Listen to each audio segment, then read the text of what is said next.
All right, I'm here with Josh with Interlink. He's going to do a quick little demonstration or tutorial on how to work on the timing chain or replace the timing chain. Timing belt on an Everest HP 650. Everyone's worried because they think it's so labor intensive.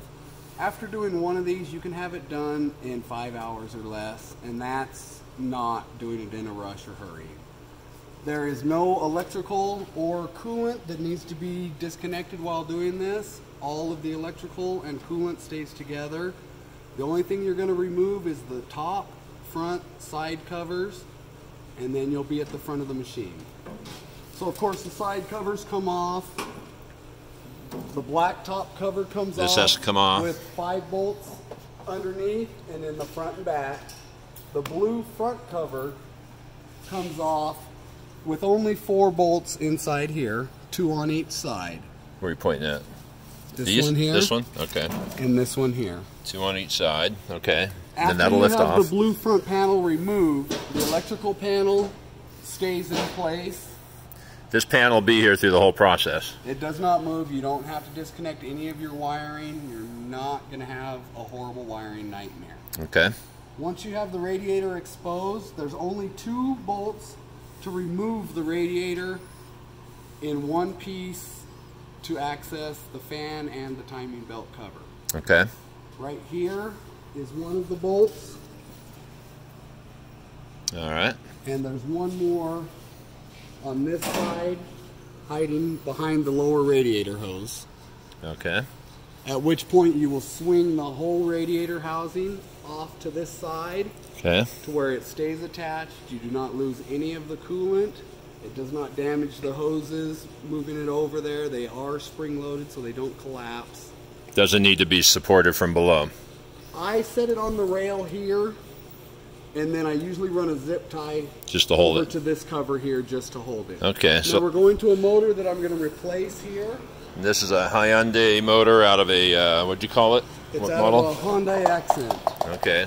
So you remove the upper cover here so that you can get the timing marks correctly. On the cam gear here, there's a hole with a red dot behind it, and you have your bottom dead center mark here before top dead center. So you want your mark right here at top dead center, and then there's a hole in this cam gear with a red dot behind it. Okay. You have one bolt here for the pulley that is not a press pulley. This pulley will slide right off after it's removed.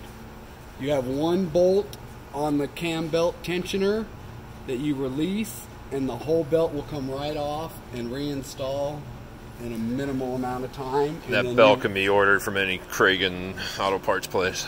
Your local supply house should easily be able to carry it. It's not a specialty item. It's not a commercial engine. And you run it to test it while everything's apart, or you just you know it's going to work? Once I get it back together and I get the bottom pulley on, because the bottom pulley holds the belt onto the crank. You can start it up at that point with the whole front covers and no alternator belt on it, just to verify that your timing is correct. Okay. And then just at that point you reverse the order. You put the radiator bracket back into place, the 2 bolts into it, the 1 bolt that ties the electrical panel into that, your front cover, your top plate, your 2 side covers, and you're done. You should be done before lunch. And anything else on the Everest 650 that should be looked at that point while it's accessible? At that point, I recommend replacing the alternator belt. That would be the only thing that would need to be replaced at that point. This right here? Yes. That's 1 belt? 1 belt. Okay. Easy peasy, right? Nothing to be scared about, nothing to overthink. So what's causing these leak marks? That's the blower getting overfilled? That is from customers not using defoamer properly, filling their waste tank full of foam and pulling that through the blower.